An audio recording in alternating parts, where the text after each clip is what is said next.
Good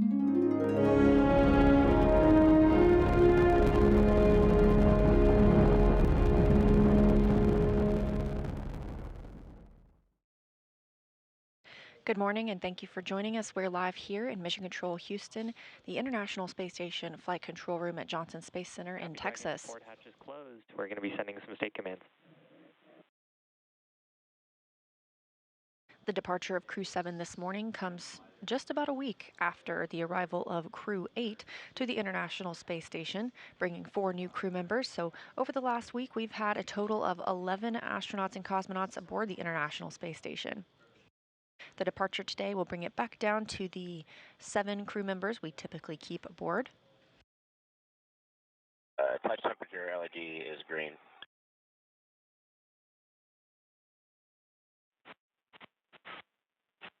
We got the green.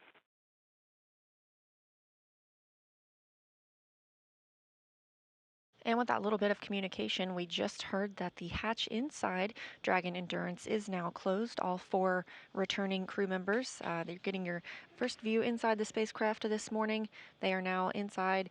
Looks like Andy Mogensen there. He has been serving as the commander of the International Space Station, and yesterday that was handed over to Roscosmos cosmonaut Oleg Kononenko.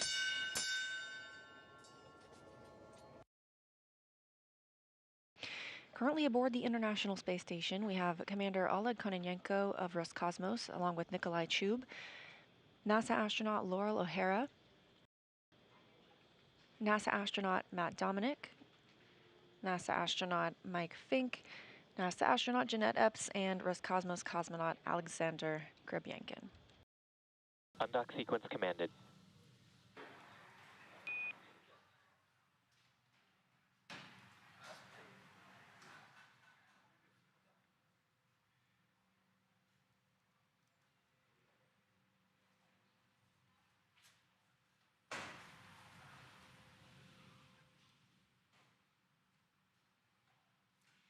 And we did just hear that call up to the crew that the undock sequence has begun.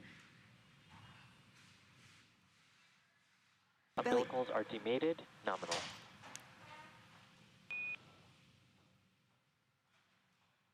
And we are hearing that the umbilicals have retracted between Dragon and the International Space Station. So the next milestone that we'll be looking for is for those sets of hooks to fully retract. There's 2 sets of 6 hooks, so 12 hooks in all. And once those hooks have separated, then there will be a short thruster firing that occurs at the Draco engines to help push Dragon back away from the International Space Station. Before they depart the International Space Station, let's take a moment to get to know the crew we're bringing home tomorrow. Lieutenant Colonel Jasmin Moghbeli hails from Baldwin, New York, and earned a bachelor's degree in aerospace engineering from the Massachusetts Institute of Technology and a master's degree in aerospace engineering from the Naval Postgraduate School. She also graduated with honors from the U.S. Naval Test Pilot School. As an AH-1W Super Cobra pilot and Marine Corps test pilot, she has flown more than 150 combat missions. In all, she has accrued 2,000 hours of flight time in more than 25 different aircraft. At the time of her selection as an astronaut, Moghbeli was testing H-1 helicopters and serving as the Quality Assurance and Avionics Officer for VMX-1. She's also the proud mom of twin girls. With this mission, she will have logged an estimated 199 days in space during her first flight, including 6 hours and 42 minutes during her first spacewalk. Today, she is the commander of Crew 7. Sitting next to Jasmin is pilot Andreas Mogensen. This is Mogensen's second trip to the space station. His first was as the flight engineer for the ESA Iris mission in 2015. He was born in Copenhagen, Denmark, and graduated with an international baccalaureate from the Copenhagen International School, a master's degree in aeronautical engineering from Imperial College London, and a doctorate in aerospace engineering from the University of Texas at Austin. In 2015, Mogensen became the first Danish person to go to space and currently is serving as the European Astronaut Liaison Officer to NASA's Johnson Space Center in Houston. With this mission, he will have logged 209 days in space across 2 flights. In the role of mission specialist is Japan Aerospace Exploration Agency astronaut Satoshi Furukawa. Furukawa's interest in space began when he was just 5 years old and saw the Apollo 11 moon landing on TV. Furukawa was also a fan of the Japanese TV space hero Ultra 7. His professional career began as a medical doctor, but after seeing a news report about Japan auditioning for new astronauts to do science experiments on the space station, he decided to apply. He was selected by the National Space Development Agency of Japan to be an astronaut candidate in 1999, and his first mission to the space station was as flight engineer for Expedition 28 and 29 that launched from the Baikonur Cosmodrome in June 2011. Following this mission, he will have logged 366 days in space across his 2 trips. And to round it out, mission specialist Konstantin Borisov was selected to be a cosmonaut in 2018, and this was his first trip to space. He has a Bachelor of Economics from the Russian Academy of Economics, a Master of Science in Operations Research and Systems Analysis from Warwick University in Coventry, UK, and a Master in Aircraft Life Support Systems from the Moscow Aviation Institute. He has worked for companies such as Volvo and the Boston Consulting Group. He's also an experienced freediving instructor and an international freediving judge. He will end this mission logging 199 days in space. Thanks, Sandra. We just heard that separation is confirmed. The International Space Station and Dragon flying 261 statute miles over Hawaii at 10:20 a.m. Central Time, 11:20 a.m. Eastern Time. Just received confirmation of a nominal depart zero burn. Is complete and nominal.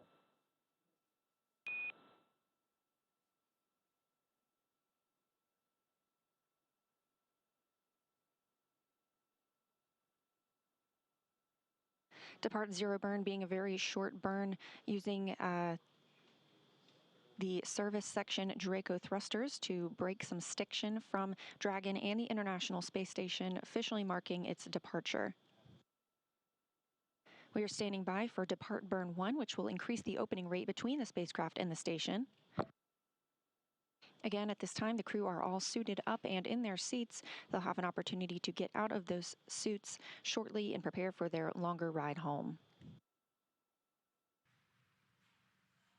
Standing by for confirmation that the depart burn 1 has begun.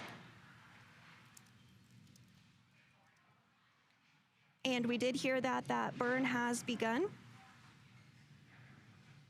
Again, this burn is only 22 seconds long, so it's a pretty short burn. And Dragon, SpaceX, depart burn 1 is complete and nominal. As a reminder, we will be deactivating the big loop following the approach ellipsoid exit.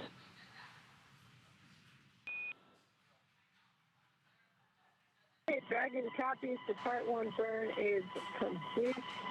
And station from Dragon, we wish you the best of luck. For those staying on board on Expedition 71, we hope it does filled with laughter and fulfilling science as ours was. For Laurel, we'll see you in a couple weeks, and we left you some peanut butter and tortillas in Node 1.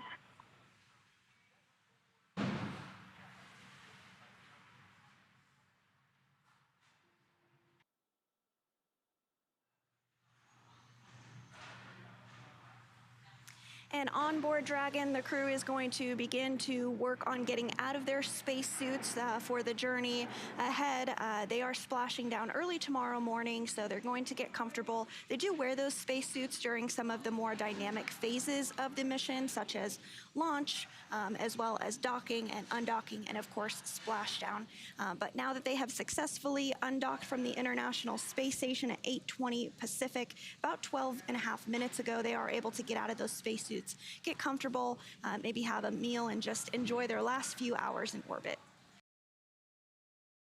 Crew 7 was the first crew in which all 4 seats were occupied by a member of a different nationality or a different partner country. Jasmin Moghbeli is our NASA astronaut aboard, joined by Andreas Mogensen of ESA, the European Space Agency.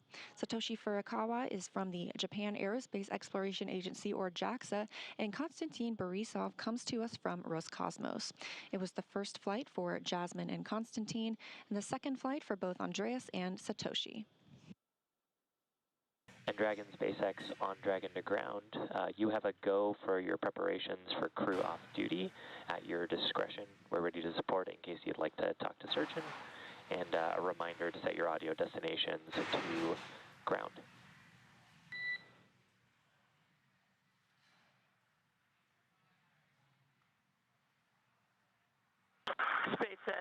Dragon on Dragon to ground. We copy all, and now we're going to configure for crew off duty. Good readback, Dragon.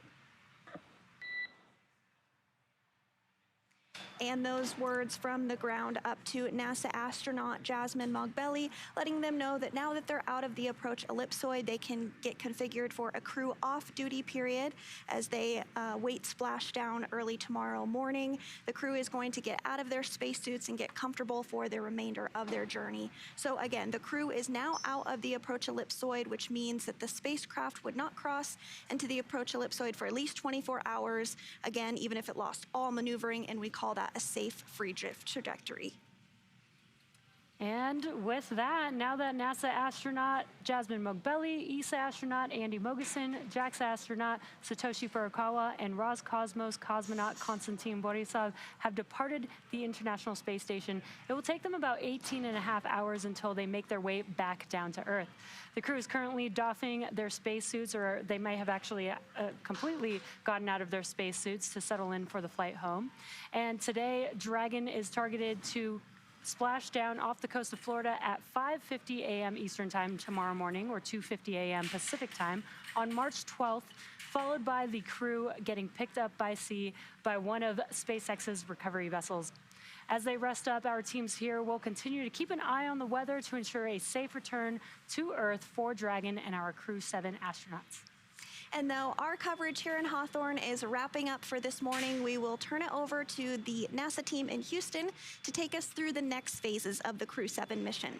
Our friends at the Johnson Space Center will provide continuous live audio-only coverage along Crew 7's journey home until we rejoin from Hawthorne approximately 1 hour prior to splashdown. You can find the audio-only link by visiting nasa.gov/live and clicking the mission audio link, or searching for NASA Mission Audio Live feed on YouTube at go.nasa.gov/live-ISS. Meanwhile, we will rejoin for live visual coverage starting roughly 1 hour prior to splashdown. And as always, you can find mission updates on X at NASA, at SpaceX, and on the web at nasa.gov. Thanks for watching, and we'll see you again soon.